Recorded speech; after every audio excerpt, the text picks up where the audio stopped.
നമുക്ക് 27 നക്ഷത്രങ്ങളാണ് ഉള്ളത്.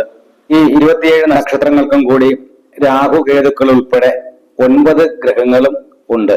അങ്ങനെ വരുമ്പോൾ ഈ 27 നക്ഷത്രങ്ങളിൽ ഏതെങ്കിലും ഒരു നക്ഷത്രത്തിലായിരിക്കും ഒരു വ്യക്തിയുടെ ജനനം.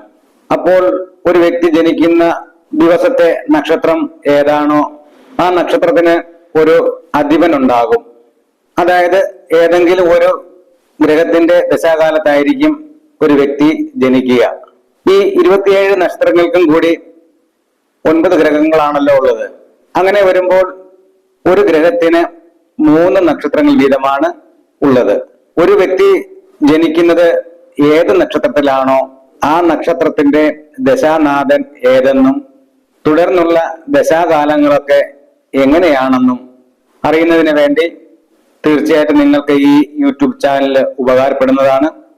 അതിന്റെ വിശദമായിട്ടുള്ള വീഡിയോകളെല്ലാം ഞാൻ ഈ യൂട്യൂബ് ചാനൽ ചെയ്യുന്നുണ്ട്. തീർച്ചയായിട്ടും അതൊക്കെ സാധാരണപ്പെട്ട ആൾക്കാർക്കൊക്കെ മനസ്സിലാകുന്ന രീതിയിലാണ് ഞാൻ ചെയ്യുന്നത്. അത് നിങ്ങൾക്കൊക്കെ ഉപകാരപ്പെടുന്നതുമാണ്.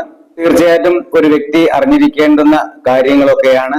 അവരവരുടെ ദശാനാഥൻ ഏതെന്നും ദശാകാലങ്ങളൊക്കെ എങ്ങനെയാണെന്നും തീർച്ചയായിട്ടും അറിഞ്ഞിരിക്കുന്നത് വളരെ നല്ലതാണ്. എന്തൊക്കെയായാലും ഈ ചാനൽ ഒന്ന് സബ്സ്ക്രൈബ് ചെയ്ത് നോട്ടിഫിക്കേഷൻ ബട്ടണായ ബെൽ ബട്ടൺ ഇനേബിൾ ഒക്കെ ചെയ്ത് കാണാവുന്നതാണ്. നന്ദി, നമസ്കാരം.